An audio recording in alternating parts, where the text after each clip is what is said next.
Monggo, Prab. Ada Pak Mario, Pak Mario ada nggak Pak Mario? Belum.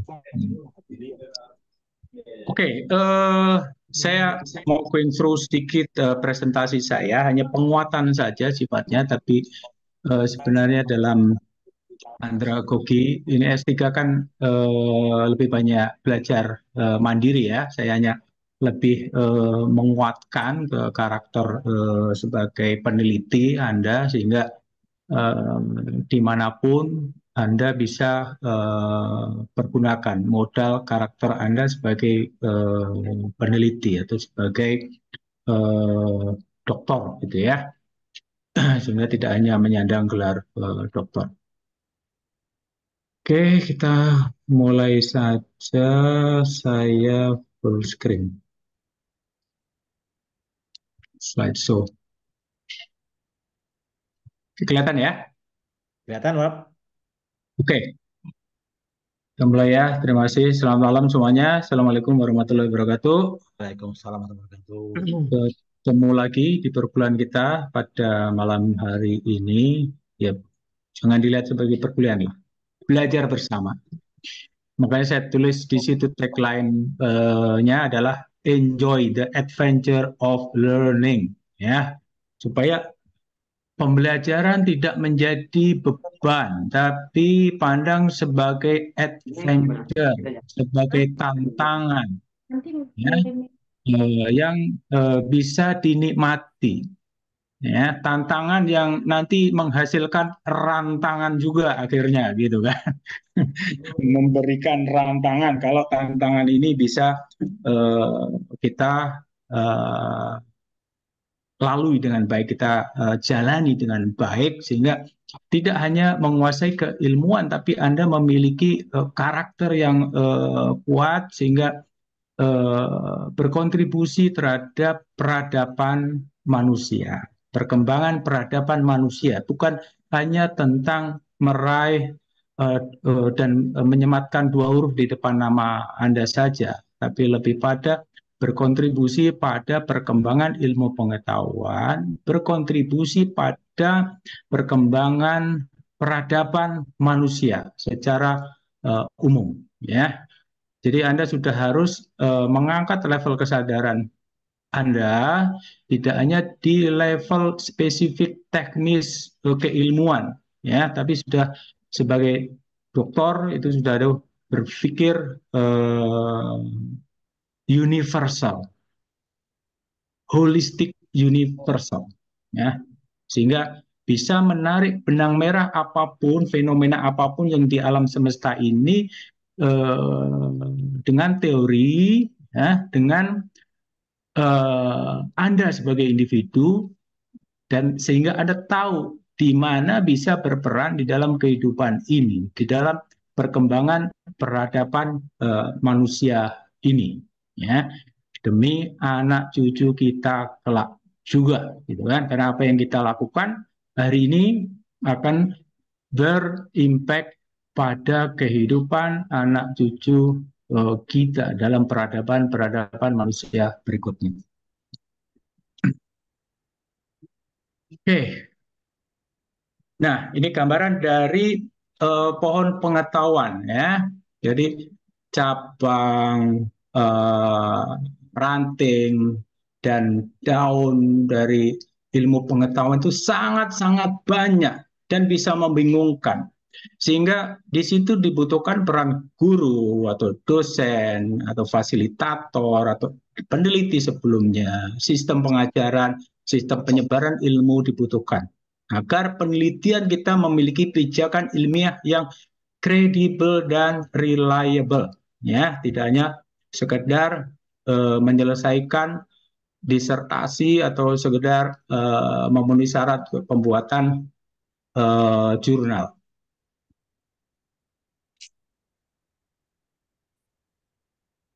Nah, ini uh, knowledge tree bagus sekali. Ini ada a quote dari Elon Musk. Dia bilang, it is important to view knowledge as sort of a semantic tree.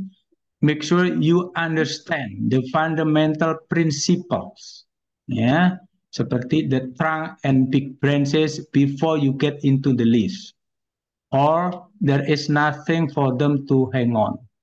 Jadi dalam penelitian kita nggak bisa jumping ke apa namanya daun, ya. Tapi kita harus tahu daun itu menempel di ranting yang mana, menempel di daun yang mana, sorry di dahan yang mana, di pohon yang mana. Jadi apa yang kita teliti punya pijakan ilmiah yang kuat. Karena tidak ada satu ilmu pengetahuan pun yang ujuk-ujuk berdiri megah. Tidak ada. Itu pasti hasil dari kolektif learning umat manusia sedunia secara bersama-sama.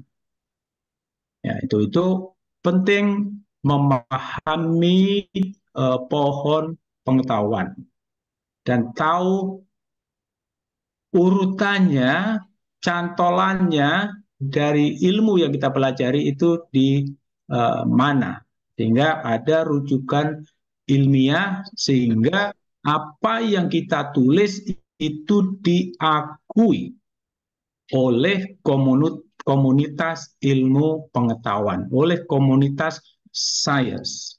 Ya, kalau ujuk-ujuk kita bikin sendiri, ya pasti secara umum akan tidak dilihat. Makanya penulisan jurnal atau penulisan disertasi mewajibkan adanya sitasi. Ya, itu artinya merunut pohon pengetahuan. Itu nempel di mana daun yang Anda teliti itu di ranting mana, di dahan mana, di pohon mana. Gitu. Oke, sebagai contoh ini posisi ilmu pengetahuan pada pohon ilmu pengetahuan, ya. Nah, secara umum ilmu pengetahuan itu dikelompokkan 1, 2, 3, 4. Ya, ada physical sciences, ada biological sciences, ada psychological sciences, ada social sciences. Ya, physical sciences itu bicara tentang materi, ya, atau matter. Biological sciences bicara tentang kehidupan, life. Ada. Psychological sciences, psychological sciences bicara tentang mind, dan social sciences itu culture. Nah, posisi penelitian bisnis, ya, ada di dahan social sciences. Ya, social sciences itu dalamnya banyak lah, ya. Ada ekonomi, ada sosiologi, ada antropologi, ada apalagi agama, penelitiannya di situ under social sciences. Ya, kemudian kalau bicara bisnis itu under ekonomi, ekonomi ada ekonomi produksi, ada ekonomi distribusi, bercabang lagi produksi itu secara internal, supporting sistemnya misalnya ada human resources, ada accounting, ada marketing dan lain sebagainya. Nah, itu bercabang lagi di dalam human resources misalnya ada rekrutmen, ada industrial relations, ada training and development, ada organization development. Itu organization development pun ada cabang-cabangnya lagi, ada ranting-rantingnya lagi. Misalnya ada performance management di situ, ada balance scorecard di situ. Ya, itu cabang dan rantingnya. Jadi seperti saya sampaikan pada pertemuan sebelumnya, ilmu itu kalau diteliti terus seperti tidak ada ujungnya, sehingga sains pada titik tertentu akan ketemu dengan spirituality, ya, karena akan menuju ke infinity, itu ketak terbatasan, ketak terhinggaan, ya, itu yang kalau tidak selesai diteliti di dalam masa generasi kita, maka generasi-generasi berikutnya pasti akan meneliti dan itu tak berujung, akan ketemu dengan spirituality.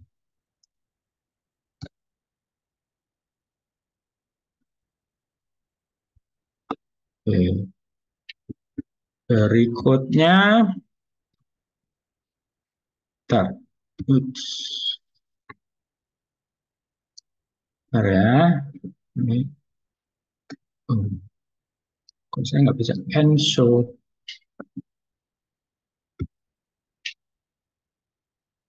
Nah, Anda sebagai peneliti, ya, penting untuk berdiri di pundak raksasa sehingga bisa memahami lebih jelas dan lebih jauh. Raksasa dalam hal ini maksudnya adalah kontributor pada collective learning yang membentuk kebudayaan, membentuk peradaban manusia seperti saat ini. Ya, bisa peneliti-peneliti sebelumnya, penemu-penemu sebelumnya, para teoris-teoris sebelumnya, para penulis-penulis buku sebelumnya, itu semua adalah raksasa-raksasa ilmu pengetahuan yang kita butuh mereka. Kita perlu berdiri di pundak mereka sehingga kita bisa memandang lebih jelas dan lebih jauh. Dibantu dengan ilmu pengetahuan yang mereka sudah kembangkan. Nah, di dunia penelitian, di dunia sains, ada gium ini, ya, standing on the shoulders of giants. Artinya berpijak pada pengetahuan-pengetahuan sebelumnya yang sudah lebih established, ya, yang sudah credible, reliable, dan proven. Makanya dalam penulisan disertasi, dalam penulisan ilmiah, kita diwajibkan ada sitasi. Maksudnya itu di situ, ya, kita berdiri di pundak raksasa ilmu yang sudah established, ya, yang proven telah membentuk kebudayaan, membentuk peradaban manusia hingga berkembang seperti saat ini. Itu gunanya referensi, gunanya rujukan, ya, sehingga yang kita tulis itu diakui di komunitas ilmu pengetahuan, di komunitas sains. Oke, nah, collective learning dalam penelitian wujudnya yang kita sudah familiar adalah evidence-nya adalah daftar pustaka. Ya, daftar pustaka di bagian akhir dari disertasi atau jurnal Anda itu adalah bukti collective learning, ya, dari para pendahulu-pendahulu kita, para raksasa-raksasa ilmu pengetahuan yang telah lebih dahulu mempelajari, mempraktekkan, dan membuktikan keilmuannya, yang mana kita perlu menjadikannya sebagai dasar untuk menyusun bangunan ilmu pengetahuan di atasnya lagi. Nah, sistem sitasi, referencing system, indexing system, data analysis tools, ya, misalnya SPSS, pakai SEMK, SEM itu banyak, ada Amos, ada Lisrel, dan lain sebagainya, jurnal, publisher, conference, penulis buku, kemudian jasa proofreading, penerbit buku, kemudian perkuliahan, penelitian, ya. Ini semua bentuk dari collective learning, global collective learning, universal collective learning yang membentuk peradaban manusia. Ya, dan Anda adalah calon raksasa ilmu pengetahuan, ya, dan pengembangan kebudayaan peradaban manusia. Calon raksasa di dalam ilmu pengetahuan dan di dalam pengembangan kebudayaan peradaban manusia. Jadi sebagai doktor, ya, sebagai orang yang berpendidikan S3, Anda adalah calon raksasa ilmu pengetahuan. Itu yang perlu Anda sadari, ya. Anda miliki kesadaran itu sehingga mulai punya intention, ya, punya niat, ya, kemudian punya confidence untuk berkontribusi terhadap perkembangan ilmu pengetahuan dan peradaban manusia. Oke, nah, sebagai calon calon doktor atau mahasiswa S3, ya, Anda sudah termasuk sebagai kaum cerdik pandai atau disebut pandit, begawan, ya. Anda itu sudah pandito, sudah mate pandito kalau kata Pak Harto, ya.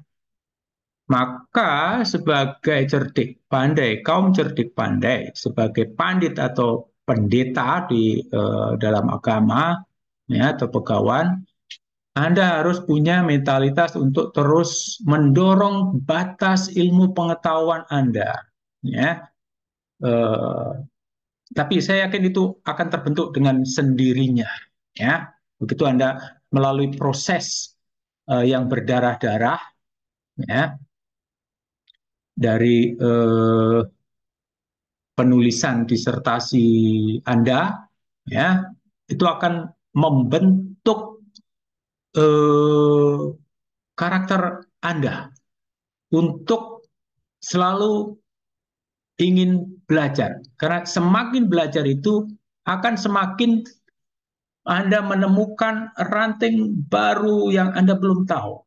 Begitu Anda masuk ke ranting itu, di ujung ranting ketemu ranting lagi. Oh, aku belum tahu ini, aku belum tahu itu.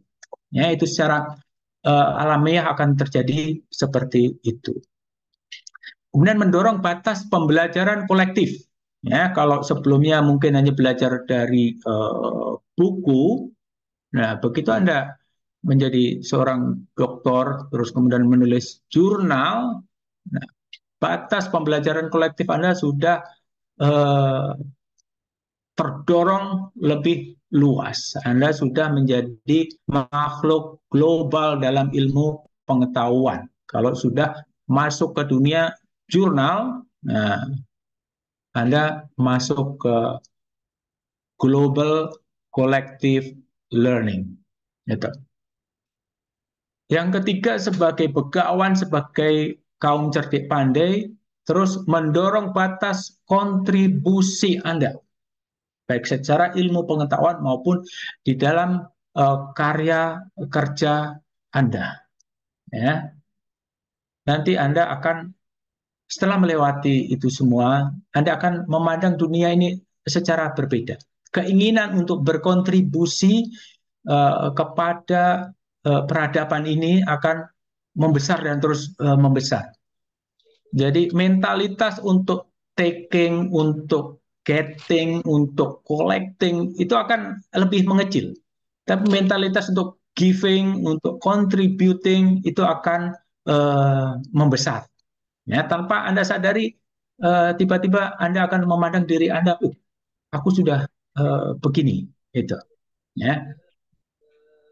Nah itu penting, ya, dan memang ya tujuannya belajar untuk berkontribusi, bukan untuk diri sendiri, tidak hanya untuk diketahui saja, tapi setelah diketahui itu diapakan, digunakan untuk apa. Nama Jadi Mbak ilmu itu bukan sekedar untuk diketahui dan disimpan sebagai memori di kepala. Kalau hanya itu, ya itu menjadi sampah pikiran sebenarnya. Kalau tidak dikontribusikan ke dalam kehidupan nyata. Memori itu akan menjadi sampah belaka, menuin apa, memori hard disk kita, gitu ya, akan ngeberat-beratin aja kalau tidak dikontribusikan. Kemudian senantiasa menerapkan sikap ilmiah.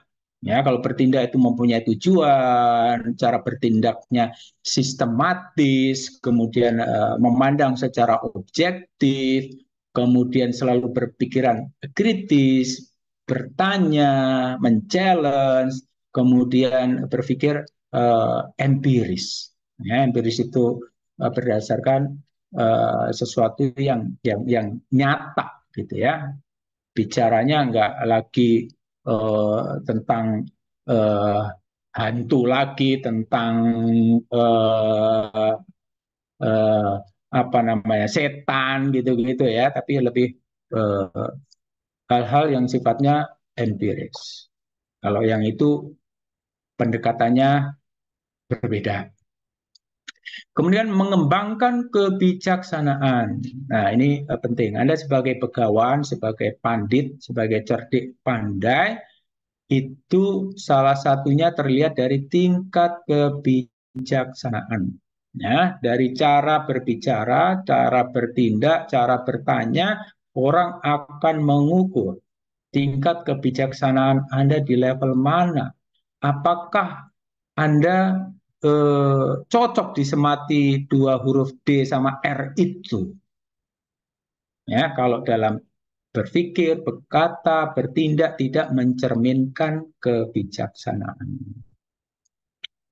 Nah, mendorong batas ini tentu tidaklah mudah. Prosesnya very painful proses, ya. Anda nulis disertasi itu very painful lah, ya. Anda harus baca sekian banyak jurnal, kemudian mengikuti standar penulisan disertasi, kemudian harus menjaga tingkat plagiarisme dan lain sebagainya, kemudian di challenge oleh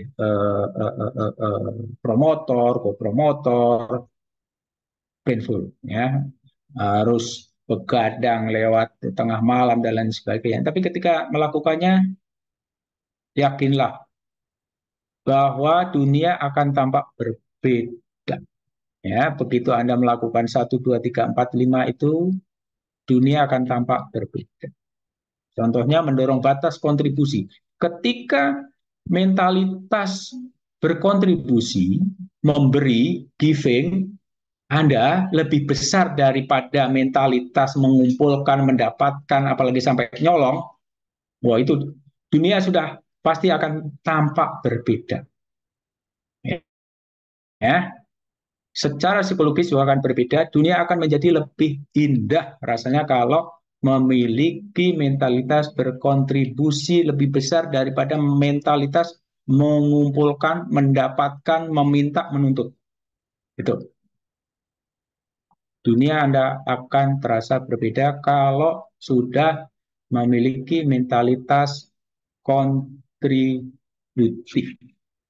Ya, bisa Anda tes nanti mungkin di perempatan jalan, kalau ada pengemis, Anda coba dia mendekat ke mobil Anda nggak ngasih, terasa di dada ini rasanya sesak, nggak enak gitu ya. Dan begitu Anda ngasih, adem itu. Dada Anda rasanya meluas. Nah, dalam hal ilmu pengetahuan, dalam hal yang berhubungan dengan pekerjaan, dalam hal yang berhubungan dengan interaksi kita dengan masyarakat sama. Kalau mentalitas kontribusi kita sudah lebih besar daripada mentalitas menuntut, mengumpulkan, dunia akan berubah. Itu yang penting Anda sebagai kaum cerdik pandai, sebagai pandit, sebagai begawan. Nah, you are on your way to officially become a PhD. PhD itu apa? Nah, Doctor of Philosophy. Filosofi itu apa? Diambil dari bahasa Yunani, yaitu philia dan sophia, yang artinya adalah pecinta kebijaksanaan. Ya. Sehingga kalau Anda sudah PhD, tapi mentalitasnya masih saya-sayaan, gaya-gayaan, ya, itu tidak mencerminkan sebagai pecinta kebijaksanaan. Ya, nanti akan terukur dari cara Anda berbicara, Anda berpikir, Anda bertindak, itu akan terlihat apakah Anda real PhD atau sudah menyelesaikan pendidikan S3 aja. Itu beda. Ya, Anda menyelesaikan pendidikan S3 atau memperoleh gelar PhD saja sama real PhD. Itu bedanya apakah Anda pecinta kebijaksanaan apa tidak. Terukur di situ. Ya. Maka disertasi atau jurnal ilmiah Anda sebagai karya tulis akademik, hasil studi dan atau penelitian dalam yang dilakukan secara mandiri harus sumbangan baru bagi perkembangan ilmu pengetahuan atau novelty, atau menemukan jawaban baru bagi masalah-masalah ilmu pengetahuan yang sementara diketahui jawabannya, atau mengajukan pertanyaan-pertanyaan baru terhadap hal-hal baru yang dipandang telah mapan di bidang ilmu pengetahuan dan teknologi. Nah, terkait dengan penelitian bisnis kita, topik kita, maka penelitian bisnis Anda harus memberikan sumbangan baru bagi perkembangan bisnis Anda atau memberikan growth, pertumbuhan. Ya.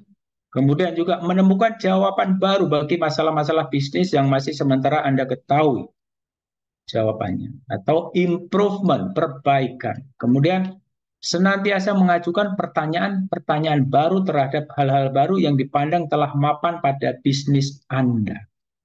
Nah, ini eksplorasi dan inovasi atas existing bisnis Anda.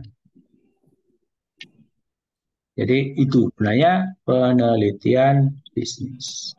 Nah, karena bisnis research atau penelitian riset adalah a process of determining, acquiring, analyzing, synthesizing, disseminating relevant business data, information, and insights to decision makers in ways that mobilize the organizations to take appropriate business actions that in return maximize business performance. Jadi intinya memaksimalkan kinerja bisnis. Jadi penelitian bisnis yang Anda lakukan harus berorientasi pada memaksimalkan kinerja bisnis. Seluruhnya yang ada di forum Zoom ini pasti memiliki bisnis. Meskipun bekerja di instansi pemerintah, sebenarnya itu bisnis juga. Bisnisnya adalah pelayanan, apakah pelayanan administrasi, apakah pelayanan keamanan, ya, apakah pelayanan kesehatan, basically itu bisnis semua untuk menyelesaikan permasalahan manusia. Bisnis itu basically itu, ya. menyelesaikan permasalahan manusia. Apakah penyakit, apakah kelaparan, apakah rasa tidak aman, ataukah rasa belum tahu, ya itu semua bisnis. Bisnis semua untuk menyelesaikan permasalahan manusia. Makanya di depan saya katakan bahwa eh, Anda sebagai dokter harus berorientasi pada kontribusi terhadap perkembangan dan pengembangan peradaban manusia. Yang salah satunya bentuknya adalah bisnis. Bisnis adalah salah satu tonggak peradaban manusia. Kita perlu berkontribusi di situ dengan cara memaksimalkan kinerja bisnis. Oke, itu aja dari saya sebagai penguat dan menarik benang merah sehingga Anda tahu berkontribusi di mana di alam semesta ini sebagai dokter, sebagai pandit, sebagai pegawan ilmu pengetahuan.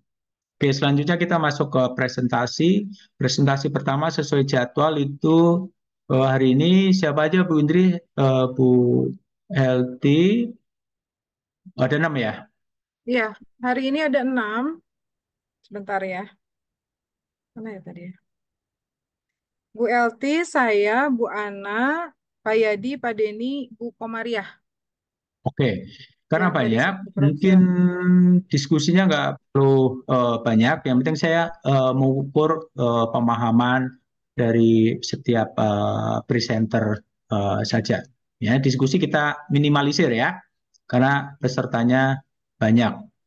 Nah, ternyata ada kebijakan baru dari universitas bahwa pertemuan kita menjadi hanya 5 kali pertemuan, gitu ya, Bu Indri ya, Oh, ya. dari 10 sehingga kita perlu memanfaatkan diskusi nggak perlu banyak.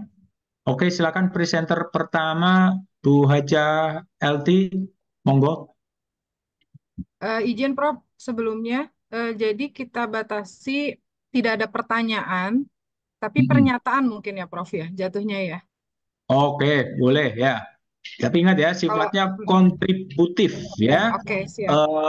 bukan untuk menjatuhkan ya, Bukan bukan untuk nyecer ya. mengkritik ya, Oke. tapi lebih pada berkontribusi untuk menemukan sesuatu yang lebih baik, menemukan kebenaran baru.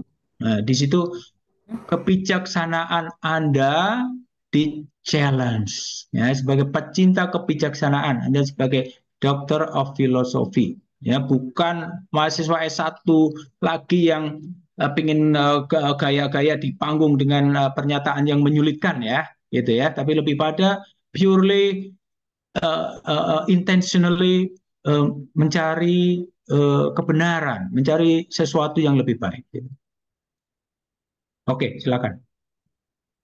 Baik. Eh, kita akan mulai pelaksanaan presentasi tugas. Yang pertama itu Bu Elti. Silakan Bu Elti, boleh mulai Ya, share screen. Assalamualaikum warahmatullahi wabarakatuh. Selamat malam Waalaikumsalam semuanya. warahmatullahi wabarakatuh. Waalaikumsalam Perkenalkan Mbak Ji. saya Elti Yunani dari Lampung, dari PSD Inlau.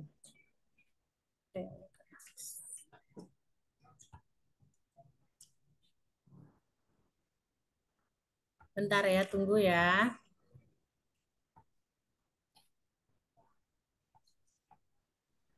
Tunggu berapa lama, Bu? 2 hari? Buat grogi sih. Oh, seminggu nggak apa-apa lah, kita tunggu. Bentar, ini lagi buka dulu. Kan udah kursus semalam. Wes, Pak Polisi masih seragam, masih di kantor ini. Itu, buka aja yang ini tadi. Kirimnya WA. Kita tunggu layout.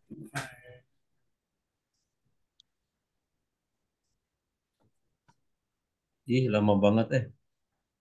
Pak Taufik olahraganya apa, Pak Taufik? Renang, Bro. Oh, renang. Sama lari dari kenyataan. Oh, sama lari dari masalah lah ya, masalah tugas. Tugas penelitian bisnis. Ah, santai aja, dianggap adventure aja tugas ini. Proses. Mana Mas?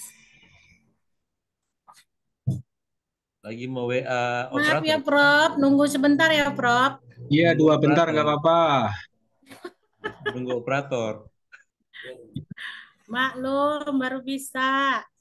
Oh, jadi Pak Taufik waktu acara lari Arutmin ikut nggak waktu itu? Enggak, Prof. Mana? Kebetulan Oh, lagi di luar kota itu, Prof.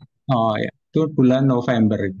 Siap, siap. Rame, Rame, rame istri banget. saya juara 3 untuk kelompok umur 50 ke atas. Wih, mantap. Berarti staminanya mantap tuh, Prof. Pelari. Ibu LT pelari nggak? Pelarian. Lari dari tanggung jawab. Kelihatan ya? Kelihatan. Ya, Pintarnya Acil. metodologi penelitian bisnis, dosen pengampu, profesor. Belum ada, Bu. Belum ada. Masih Belum ada. muter-muter. Ini masih Berarti di situ telah. folder. Oh ya, Lampung di seberang lautan, jadi sinyalnya lewat Kayaknya lautan dulu sentimen deh. amat. Pak Topik ini kayaknya sentimen banget sih sama aku. Kalau di sini udah keluar nih. Sini belum. Belum keluar. Kirim ke Pak Toto, Bu.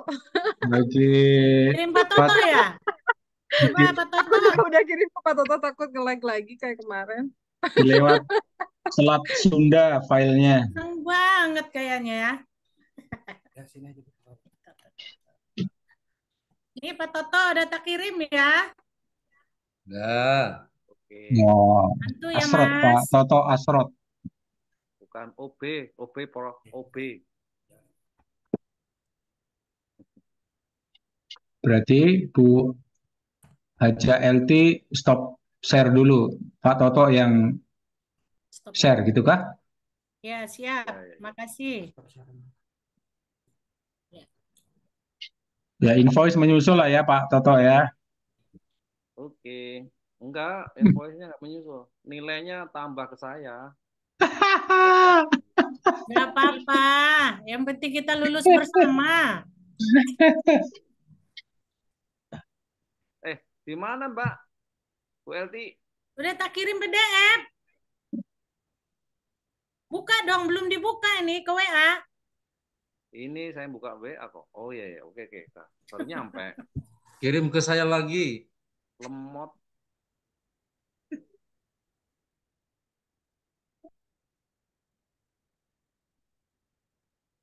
Oke. Saya share screen. Sudah kelihatan? Wih. Itu dia keluar. Mantap, wow. Dosen pengampu. Bling-bling. Oh. Enggak, ini sebetulnya asli foto atau bukan ya? Oh, suaramu nggak ada, Mas. Ya Standarnya Pak Toto itu. Iya.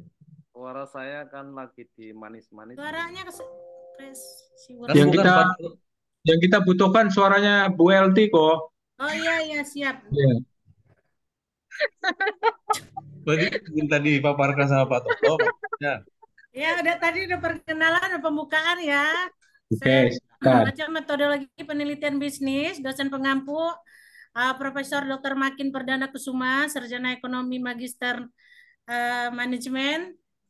Saya Bu LT Yunani, angkatan 4, ID 2401 0477 0403 0098.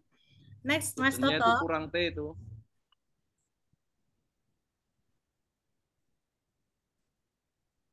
Udah ya? Oke, next Pak Toto. Iya. Apa itu penelitian? Secara sederhana, penelitian bisnis merupakan ilmu mengenai cara melakukan penelitian dalam konteks bisnis. Konteks bisnis itu sendiri Terdiri dari manajemen pemasaran, manajemen sumber daya manusia, manajemen operasional, manajemen keuangan, dan akuntansi. Next.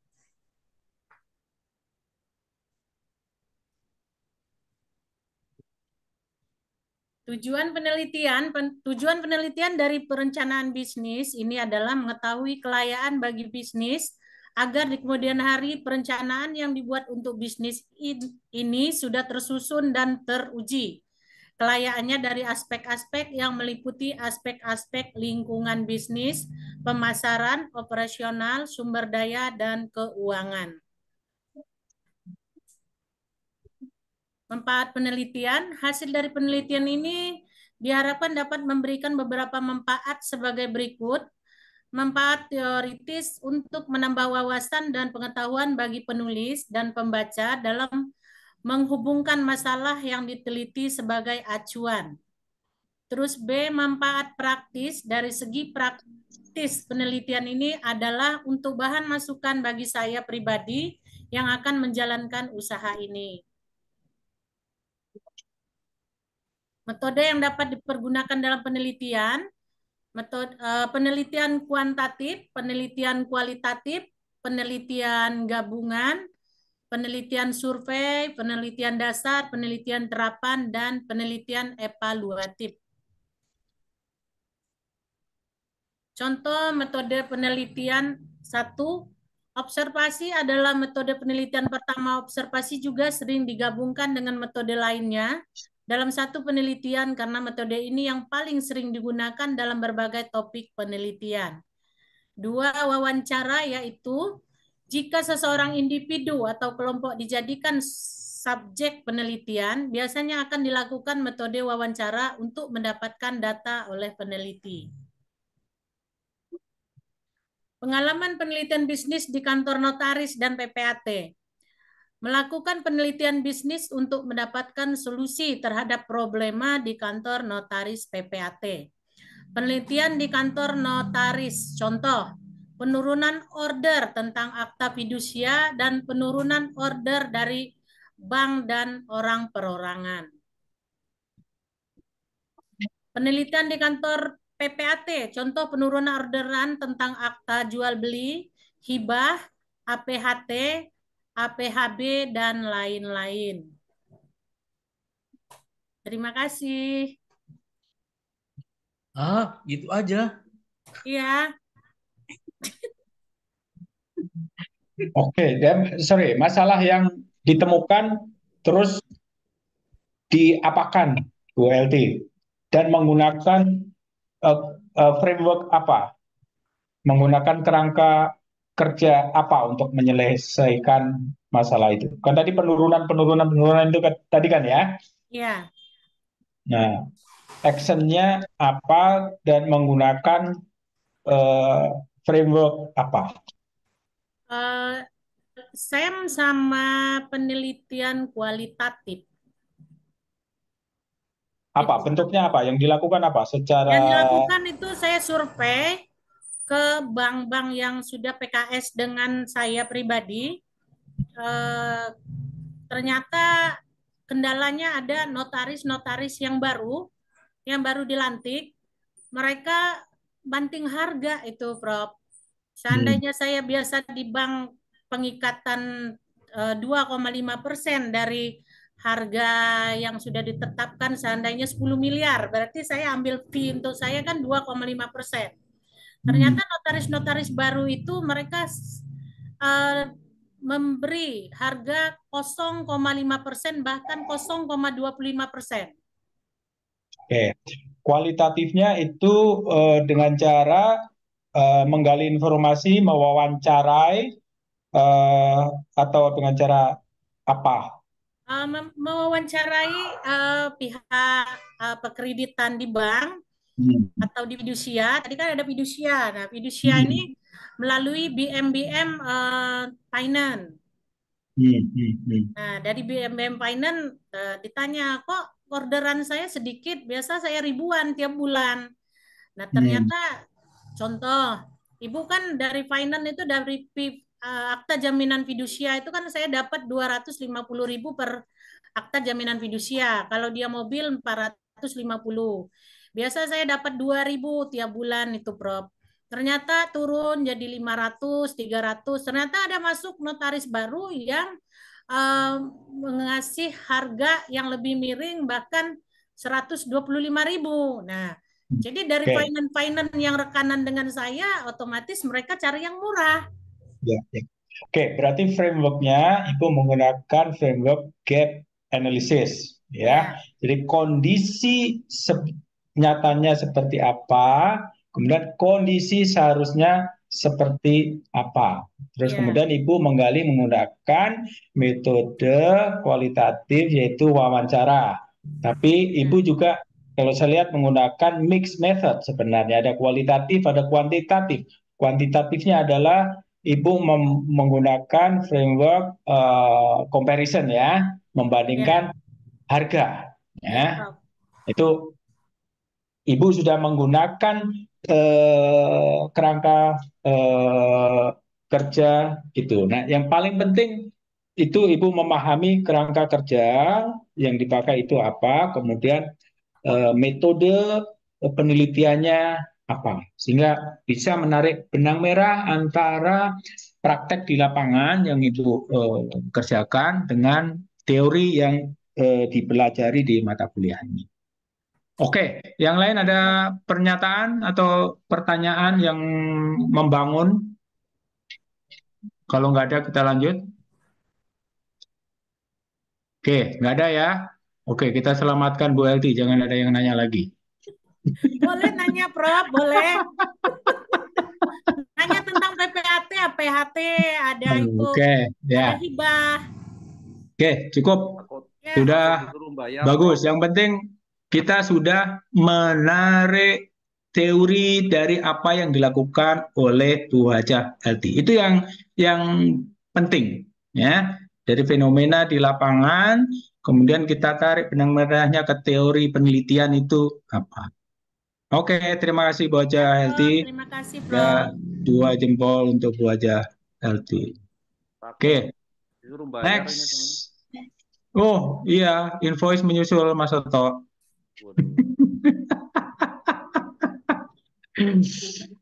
Baik, yang Berapa tadi selanjutnya. per lembar dokumen? Ini per klik berapa ini, Mas Toto, Oh, iya. per lembar? Ya, betul.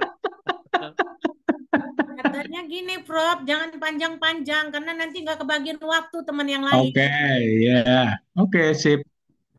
Oke, next Bu Indri ya, berikutnya ya. Ya, ya, baik. Bu Indri Yang ini selanjutnya. slide-nya 80. 80 Buset. gimana cara baginya nih? Saya coba share screen dulu ya Pak Toto ya. Kalau ternyata diam seperti biasa, mohon bantuannya. Ya. Oke, kembali ini ya. Ini Pak Toto ini, Prof. Bu Indri, kembali nanti tolong tarik benang merahnya antara apa yang Ibu lakukan dengan teori penelitian ya. Ya, insya Allah. Baik, sudah terlihat ya? Ya.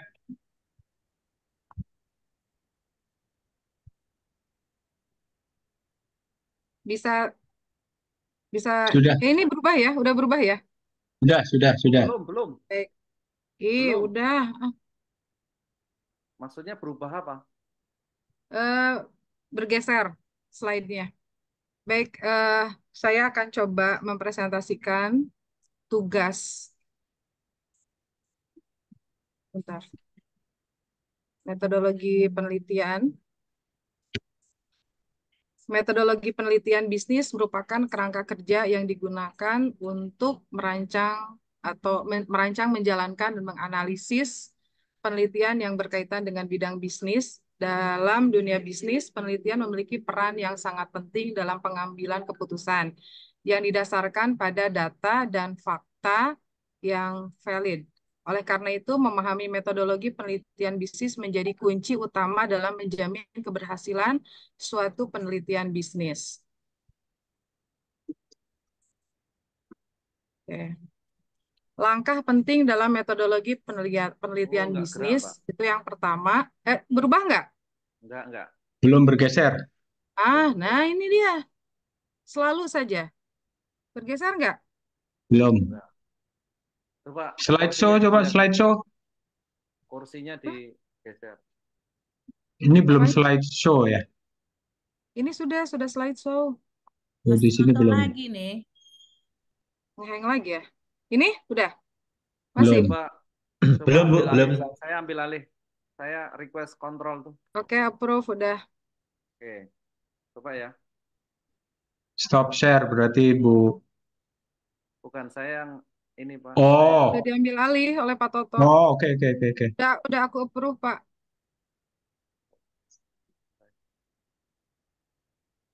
Nggak bisa diklik. ternyata.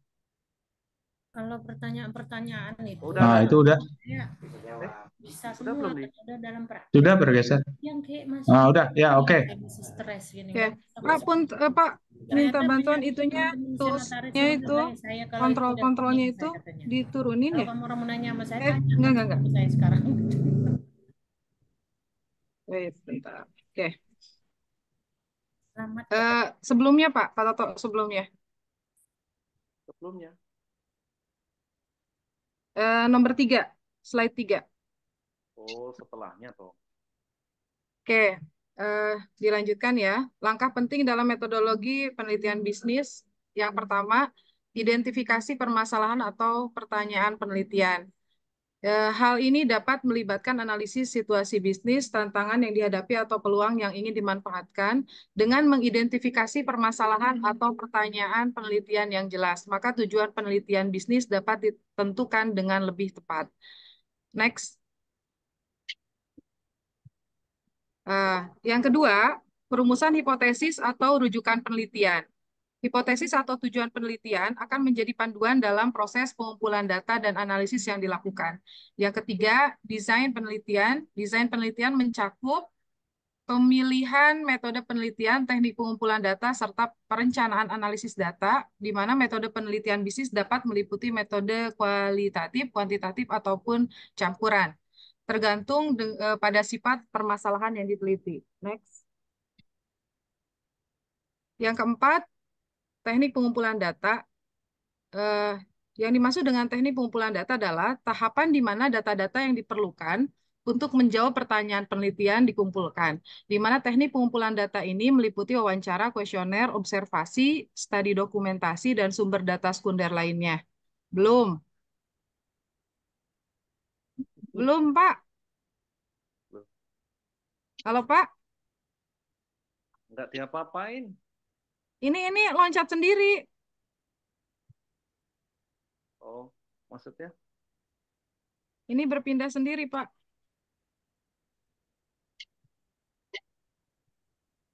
Sekarang gimana? Belum berubah. Maksudnya? Jadi loncat. Ke? Ini kalau di layar masih sama. Kok di aku loncat ya? Enggak, ini masih di 5. Masih di Ya. slide berapa ini? Ya, slide 5 ini. Slide 5 kan? Ya. Pengumpulan data. Oke. Pengumpulan data, tahap ini di mana data-data yang diperlukan untuk menjawab pertanyaan penelitian dikumpulkan. Teknik pengumpulan data dapat meliputi wawancara, kuesioner, observasi, studi dokumentasi, dan sumber data sekunder lainnya. Penting untuk memastikan bahwa data yang dikumpulkan relevan, valid, dan reliable. Next, Pak.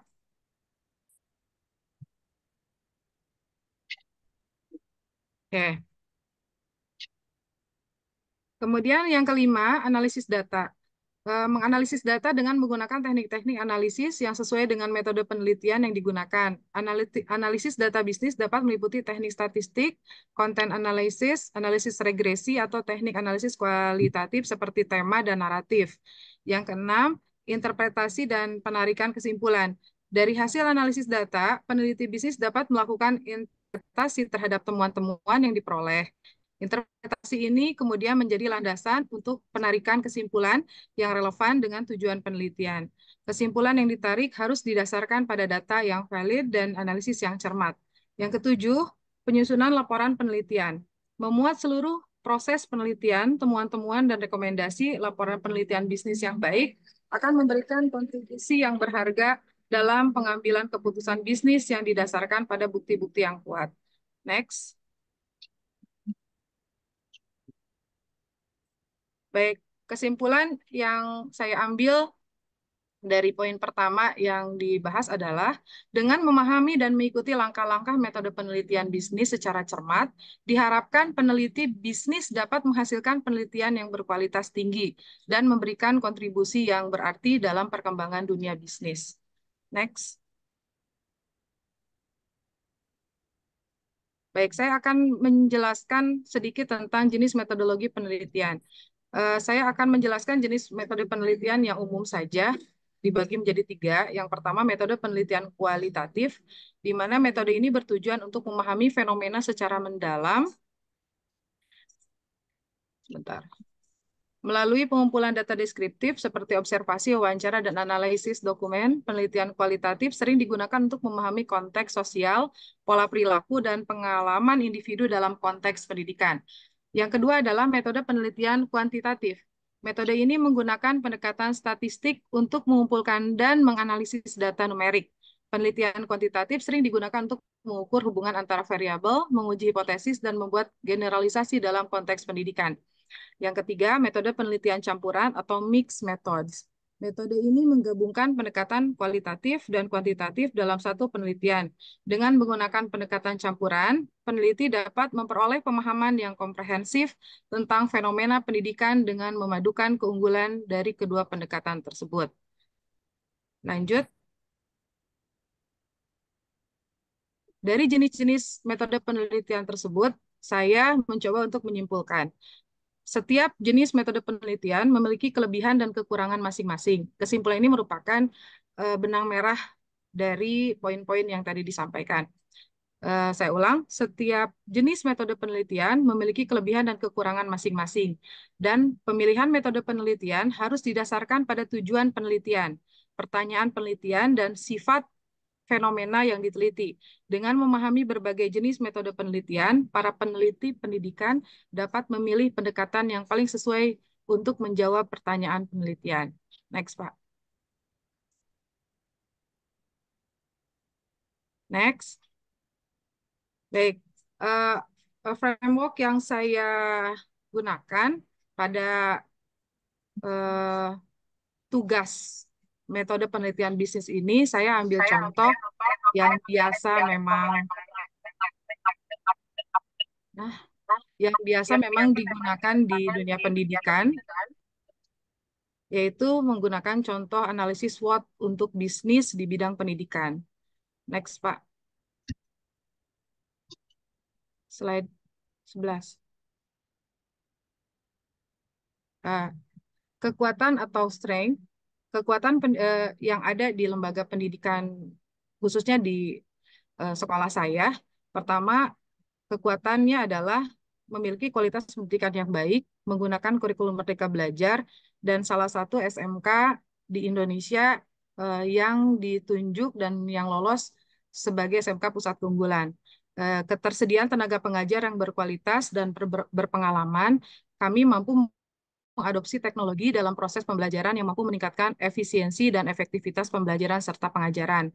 Next. Dan untuk kelemahan atau weakness yang ada di sekolah kami adalah, pertama, keterbatasan anggaran pendidikan SMK swasta dapat membatasi pengembangan fasilitas dan program pendidikan. Yang kedua, kurangnya akses terhadap teknologi dan sumber daya pembelajaran yang mutakhir. Yang ketiga, tantangan dalam memenuhi kebutuhan individual siswa dan guru dengan beragam gaya belajar serta gaya mengajar yang masih monoton. Lanjut. Kemudian peluang yang ada di sekolah yang kebetulan saya mengabdi. Yang pertama, perkembangan teknologi dapat memberikan peluang untuk mengembangkan metode pembelajaran kreatif dan inovatif. Kedua, kemitraan dengan lembaga atau perusahaan, dunia usaha, dunia industri, dapat memberikan peluang untuk pengembangan program pendidikan yang relevan dengan dunia kerja. Yang ketiga, perubahan kebijakan pendidikan yang mendukung pengembangan kurikulum yang responsif terhadap perkembangan global. Next, Pak. Ancaman yang saya rasakan di satuan pendidikan saya adalah pertama, adanya perubahan kebijakan pendidikan yang dapat mempengaruhi pendanaan dan kurikulum sekolah. Apalagi sekarang yang kita tahu presiden ganti, menteri berubah, secara otomatis kurikulum sekolah pun akan berubah dan kami harus mengadaptasikan apa yang menjadi kebijakan tersebut. Yang kedua, persaingan dengan lembaga pendidikan lain yang menawarkan program pendidikan yang serupa. Yang ketiga, tantangan dalam menghadapi perubahan tren pendidikan dan teknologi yang cepat. Next, Pak. Nah, saya mencoba untuk menarik benang merah, Prof, dari apa yang menjadi framework yang saya desain tadi, yaitu dengan memahami faktor-faktor yang tadi sudah disebutkan, analisis SWOT tersebut, bisnis di bidang pendidikan dapat mengidentifikasi strategi untuk memaksimalkan kekuatan, mengatasi kelemahan, memanfaatkan peluang, dan menghadapi ancaman dalam upaya meningkatkan kualitas pendidikan. Ini benang merahnya dari hal-hal yang memang sudah dialami di sekolah kami. Next.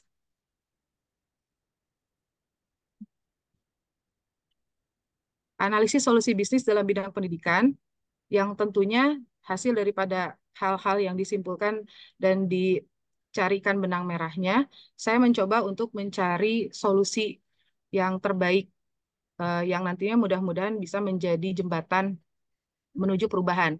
Salah satu solusi yang dapat diterapkan adalah melalui program bantuan sosial dan pembangunan ekonomi di tingkat komunitas yang dapat membantu mengurangi kesenjangan pendidikan dan meningkatkan akses pendidikan bagi masyarakat yang kurang mampu.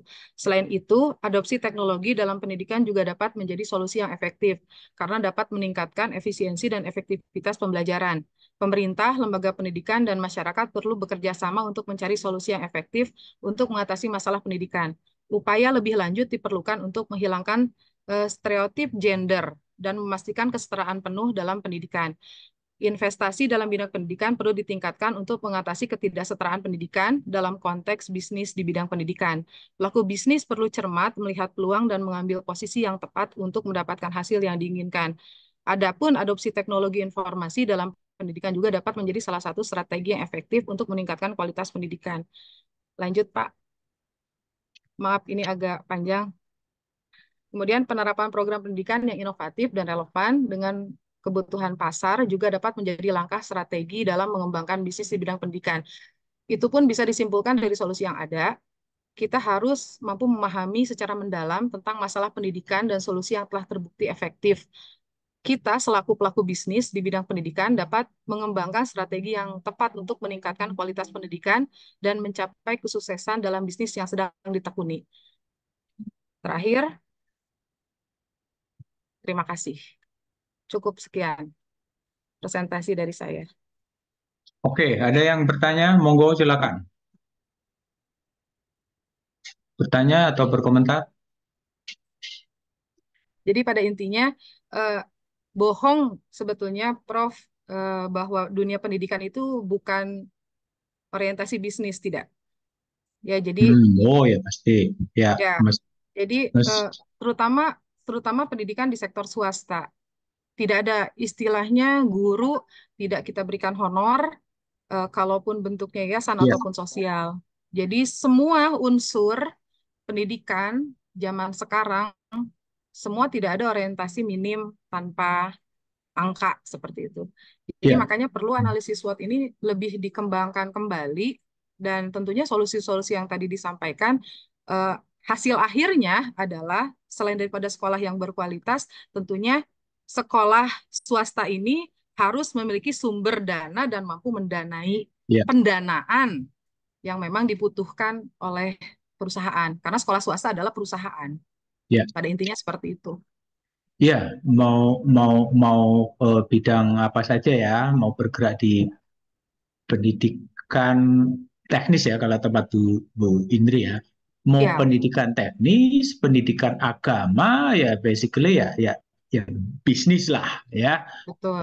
Mau kemasannya seperti sosial ya, sekolah-sekolah agama itu, tapi pada intinya juga sama adalah bisnis. Karena basically ya untuk perkembangan peradaban manusia yang sebagian besarnya adalah di wilayah matters, ya, di wilayah material, dan itu pasti pakai hukum Ini gimana untuk material. Kalimantan, Mama?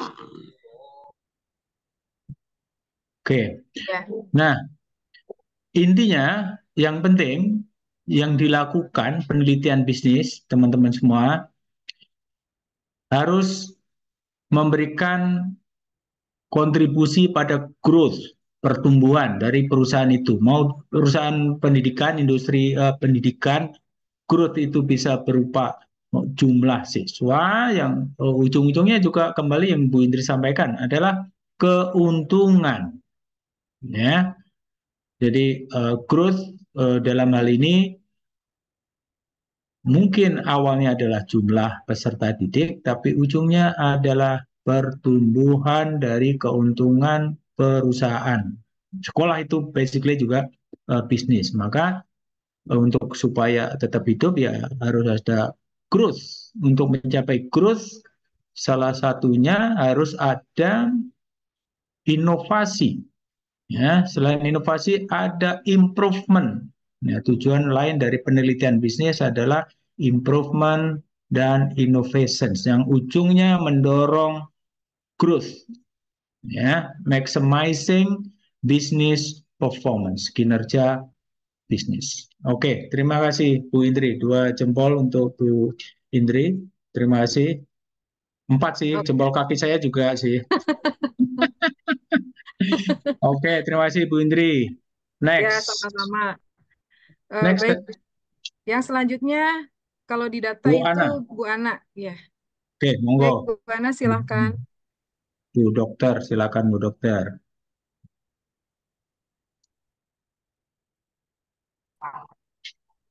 Maaf nih Pak Prof, ini saya masih di jalan nih. Oh ya, kita maafkan, kita orang baik. Oke. Iya, sorry banget ini. Masih di jalan, saya belum bisa Ya, buka laptopnya. dimengerti. Oke, jadi gimana? Atau saya gantikan, Rob? Oh, mau Boleh, Pak tukeran? Setio. Yang berikutnya dulu kali ya. Boleh, Oke. Pak Setio. Gantikan ya. Tukeran sama Dokter Setio dari Ya. Malang, Ya. silakan. Terima kasih.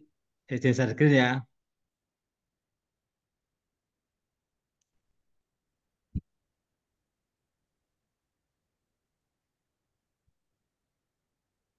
Ini Pak Dokter, ini bikin 2 loh. Yang satu apa? Kecantikan, Pak Dokter? Ya, yang satu klinik kecantikan, Rob. Iya. Kebetulan kami owner situ. Oh, oke. Ya, jadi Rob sudah kelihatan? Sudah. Ya, terima kasih Rob dan teman semua. Pada malam ini kami akan kalau tadi sifatnya dari sekarang ini saya dalam hal mengenai penelitian bisnis bersifat terapan ya. Dalam Ya, pasti nanti bisa ditarik benang merahnya Pak Dokter. Oke, silakan. Terima kasih. Jadi penelitian bisnis terapan adalah suatu pendekatan ilmiah yang menggabungkan antara teori bisnis dengan praktek bisnis di dunia yang nyata ya. Di mana dunia nyata yang saya hadapi adalah dunia tentang pelayanan tentang kepada pasien di rumah sakit. Penelitian ini bertujuan untuk menghasilkan pengetahuan yang dapat diterapkan secara langsung untuk meningkatkan kinerja dari rumah sakit, memecahkan masalah-masalah yang berhubungan dengan rumah sakit atau berhubungan dengan pengembangan strategi yang efektif. Fokus utama dari penelitian bisnis terapan adalah menghasilkan solusi praktis dan orientasi pada tindakan yang dapat meningkatkan keunggulan kompetitif dan keberlanjutan dari bisnis tersebut. Seperti kita ketahui bahwa awalnya memang rumah sakit itu merupakan kegiatan yang sifatnya sosial awal-awalnya. Tapi dalam perjalanannya tidak kita pungkiri bahwa ini bersifat bisnis karena apa? Berbadan hukum ya, baik itu sebagai perseroan atau PT. Sehingga mau tidak mau juga orientasinya sama dengan tadi Bu Indri, juga ke arah masalah bisnis.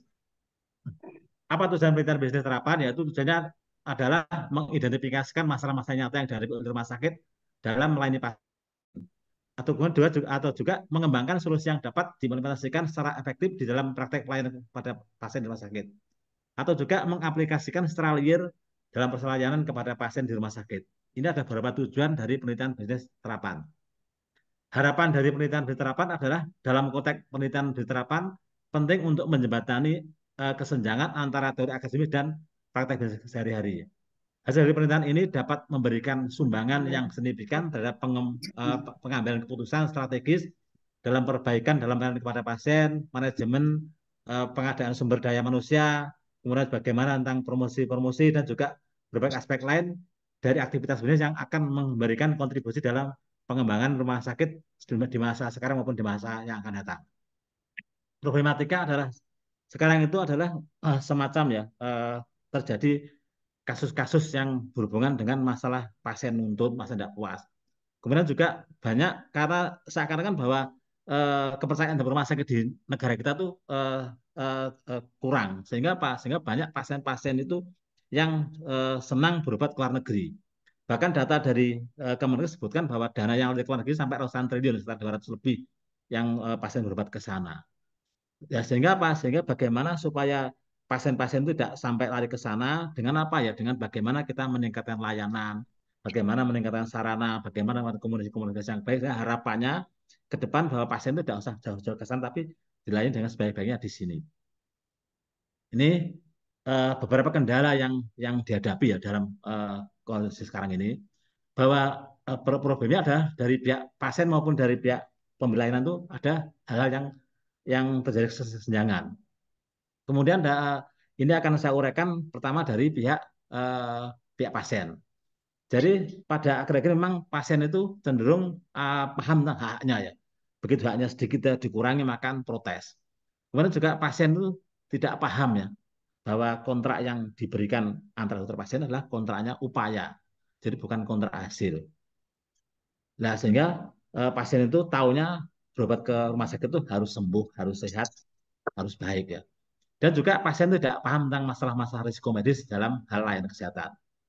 Dan juga sekarang itu kan dengan mudah sekali ya, dengan akses internet itu melakukan share, melakukan keluhan.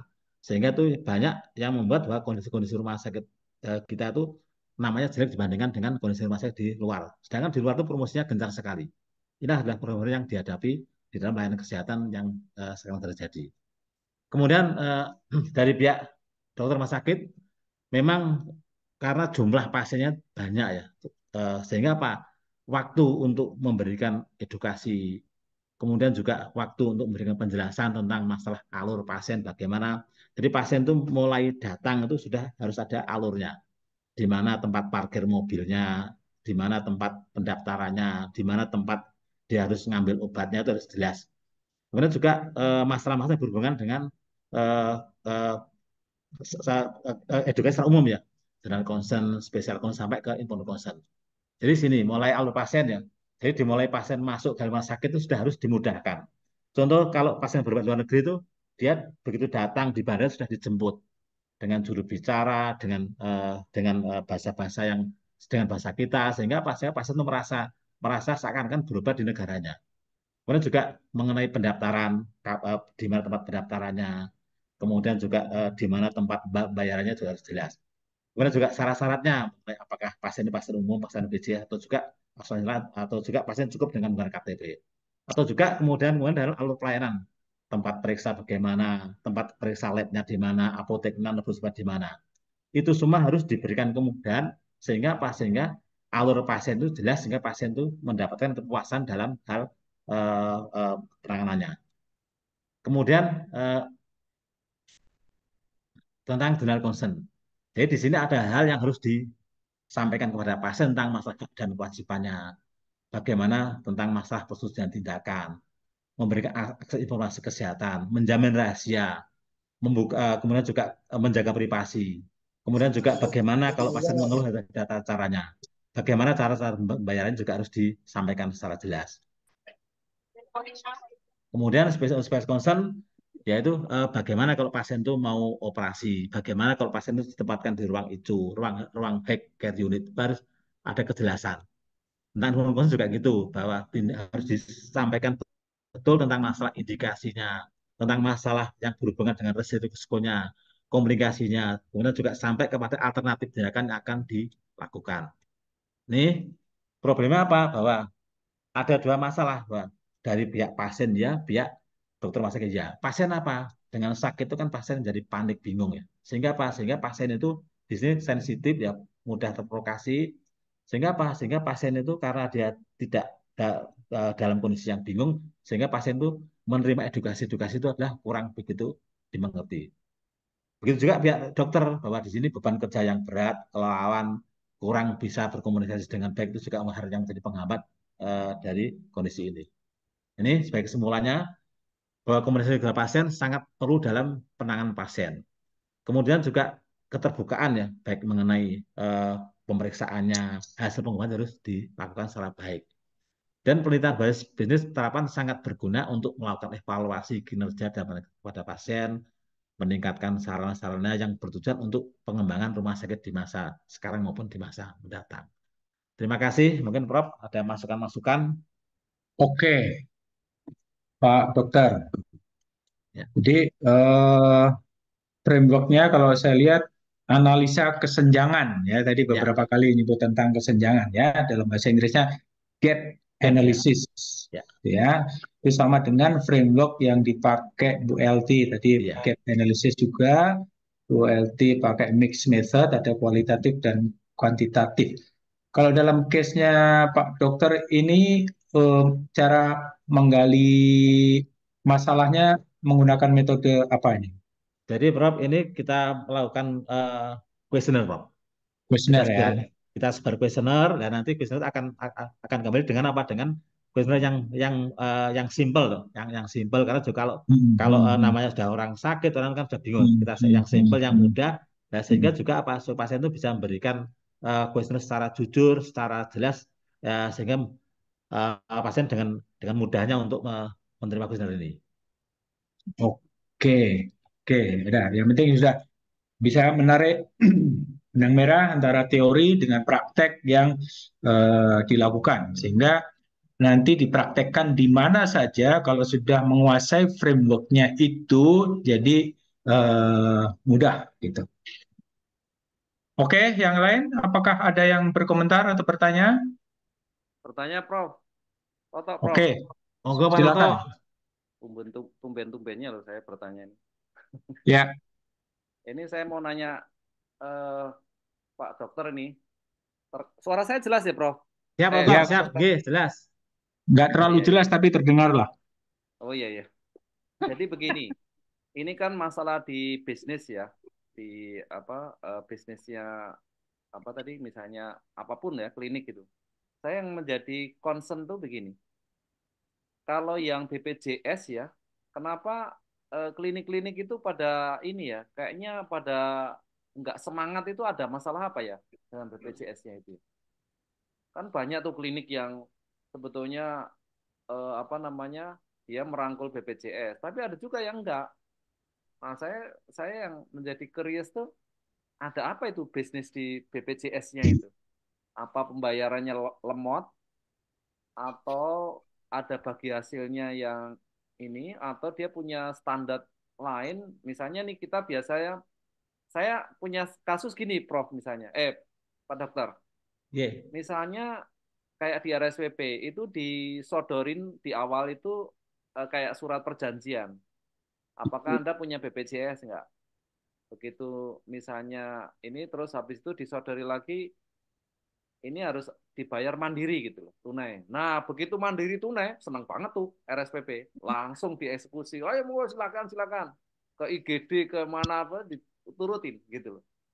Tapi begitu pasiennya BPJS, dia mikir kali, ini ini mau kita apain gitu. Dipersulit misalnya nih apa namanya, kelasnya habis kek atau apa gitu. Nah, itu yang saya nggak ngerti.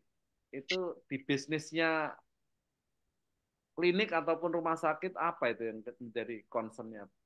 Kenapa kok pada sirikan sama BPJS? Mungkin itu, Roh. Itu Pak Dokter. Ya, makasih Pak Toto. Jadi betul ya. Jadi gini Pak Toto, itu memang menjadi masalah bukan hanya di hampir daerah. Kenapa? Karena problemnya ada standarisasi itu belum ada. Yang kedua Pak Toto, dan di BPJS itu ada Pak Toto, ada semacam platform, jadi ada ada batasan-batasan ya, baik batasan mengenai obat, kemudian juga batasan-batasan mengenai tempat layanan. Nah, sehingga apa? Sehingga memang kurang leluasa ya. Karena memang eh, dari jumlah Pak Tok, mungkin di negara yang paling besar tentang jumlah anggota itu di Indonesia ini. Jadi Hmm. pada tahun 2024 ini sudah hampir 95% rakyat kita itu tercover dengan BPJS. Nah, problem itu juga bukan hal yang ringan bagi beban bagi BPJS. Karena apa? Karena berhubungan dengan penyakit-penyakit yang katastrofik ya, penyakit yang lama, misalnya kanker. Dan sekarang lonjakannya tinggi sekali. Penyakit kanker, penyakit jantung, penyakit-penyakit gagal ginjal. Itu tuh nyedot hampir separuh dananya itu. Nah, Hmm. sehingga batasan-batasan memang sekarang kita tadi. Bahkan sekarang untuk bisnis itu kita tuh yang mau berobat tuh harus pakai sidik jari sampai segitu. Jadi kalau daftar enggak, yang kalau dulu kan bisa didaftarkan orang-orang lain, sekarang nggak bisa, harus pakai sidik jarinya sendiri. Itu juga membuat seakan-akan gini, kok dipersulit sih, padahal saya kan sudah bayar. Hmm. Ini seperti itu. Jadi memang ini tidak ringan ya beban, tidak ringan bahwa di sini itu eh, eh, berhubungan dengan masalah-masalah layanan itu sangat jadi sangat komplain-komplain sangat besar sekali. Makanya Pak Tok, kenapa saya ngambil hukum ini karena apa? Saya kebetulan di bagian biro hukumnya ya, sehingga mengatasi komplain-komplain tidak ringan. Nah, memang Ya. itu menjadi problem dari kita yang layanan karena seakan-akan kita akan berhadapan-hadapan dengan masyarakat. Padahal kita itu kan ibaratnya kalau kasarnya sekarang itu yang bayar BPJS. Itu pun juga gitu. Untuk klaimnya juga tidak mudah. Harus diklarifikasi, harus diverifikasi. Itu pun juga banyak yang ditolak-tolak, Pak. Nah, Itu yang kita alami. Jadi kita ke bawah ke desek, ke atas ya kecepit, Pak. Kira seperti itu kondisinya. oh. Oke, Pak itu cukup kalau ya, ya Pak ya Toto ya, ya.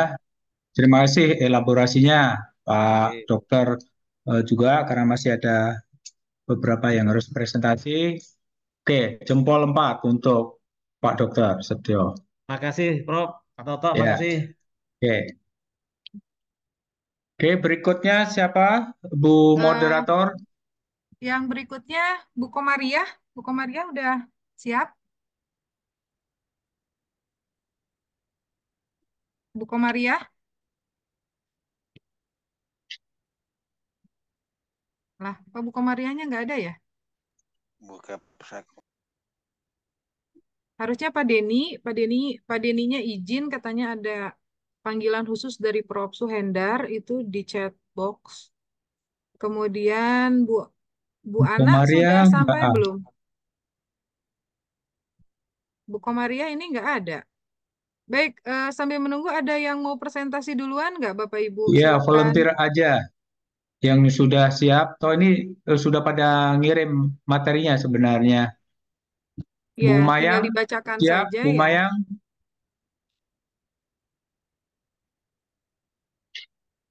Halo, Pak Bapak Ibu. Taufik, atau Pak Polisi mau? Oh, siap aja, Prof. Ya, oke, Oke, silakan. saya catat ya. Alhamdulillah siap. Siap siang malam. Simatupang, Cuma Tupang. siang malam tunggu panggilan. Izin kami buka dulu datanya, Prof.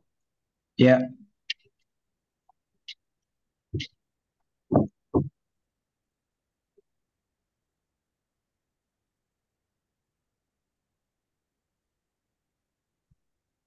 Mungkin sudah keluar, Ibu Indri? Belum, Pak Toto. Belum, Pak Taufik. Hanya tulisannya aja. Oh, mungkin kalau jawabannya nggak mungkin berarti. Kalau pertanyaannya mungkin. Nggak mungkin. Nah, Oh, Tuh, udah. nah, Nah, sip. Nah, Waduh, lah ini baru. Betah lagi. mantap. baik, terima kasih. Assalamualaikum warahmatullahi wabarakatuh. Belum ada suara. Waalaikumsalam. Waalaikumsalam. Selamat malam. Terima kasih walaupun situasinya sudah sangat malam nih. Mohon maaf, kami melambung dari jadwal sebelumnya, kami akan menyampaikan tugas di mana tugas yang Prof berikan adalah tugas di mana manajemen metode penelitian bisnis yang berhubungan dengan kegiatan kita atau aktivitas kita di tempat kita bekerja.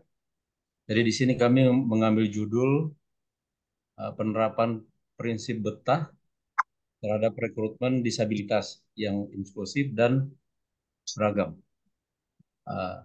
Terlalu kecil ya. Ya, baik.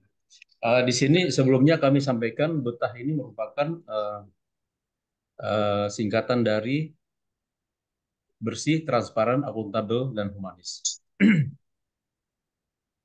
Selanjutnya dari latar belakangnya, di sini sesuai kebijakan Presiden Republik Indonesia, Insinyur Joko Widodo, di mana SDM unggul itu penting dalam menciptakan Polri yang presisi.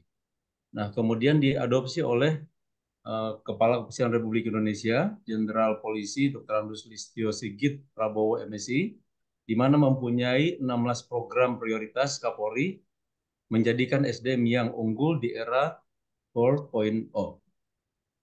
Kemudian dijabarkan oleh ASDM Kapolri, beliau adalah Irjen Pol Profesor Dr. Dedi Prasetyo. Kita tahu bersama beliau itu mantan Kabid Humas Polri. Jadi sekarang menjabat jadi asisten sumber daya manusia Polri. Selanjutnya, di mana dalam sumber daya manusia Polri itu ada siklus, ada penyediaan personil, ada pengakhiran, ada perawatan personil, ada penggunaan personil, dan pendidikan, di mana dalam pendidikan ini ada pendidikan pengembangan umum dan pendidikan di bidang spesialisasi. Kami menyampaikan di sini ada penyediaan sehubungan dengan rekrutmen proaktif. Di sini ada penyediaan atau pendidikan